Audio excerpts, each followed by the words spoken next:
to get going pretty soon, but I have to get this down. We have to talk about what comes after, okay? Because we cannot rewrite this. We can't even rebrand it. We cannot rinse this in American euphemism and call it resilience. This is a fracture, a break so clean it cut the future loose from the past. A wound so grievous it demands reckoning, not reassurance. So no, we do not absorb it. We acknowledge it, because pretending nothing broke is how nothing heals. What we are now in is the space after collapse, but before clarity, where courts issue words with no weight, where uniforms remain but oaths have evaporated, where people keep waiting for signals. This is why the midterms, it sounds hollow. This is why timelines feel unreal. That's why hope, as it used to be sold, now feels like denial. So the work now has changed. Not reform, not restoration, continuity. The work is now preservation. We must record, we must retain, we must remember.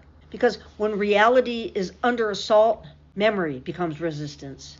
Screenshots are civic duty. Archives are armor.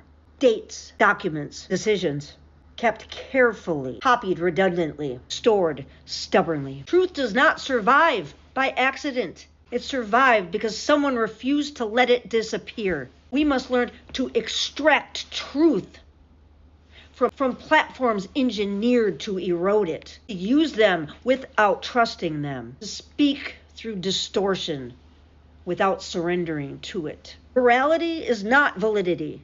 Silence is not stability. And algorithms are not arbiters of truth. We must build democratic habits, not democratic nostalgia. Habits like mutual aid over empty outrage, local legitimacy over distant permission, accountability over aesthetics, clarity over comfort, courage over convenience. Democracy survives in behavior long after it fails on paper. And we must grieve, not quietly, not shamefully, but honestly, because you cannot build the future while pretending nothing died. We are mourning a promise, the one we believed in, whether we named it or not. And mourning is not weakness, it's orientation.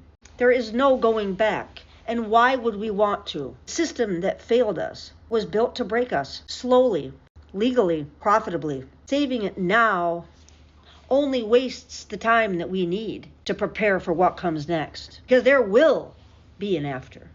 And it will belong to the people who kept their integrity intact when institutions collapsed, who preserved reality when lies were cheaper, who practiced democracy even when it no longer protected them. This is not the end. This is the interval. What we do here, what we keep, what we carry, what we refuse to forget, will decide what survives us.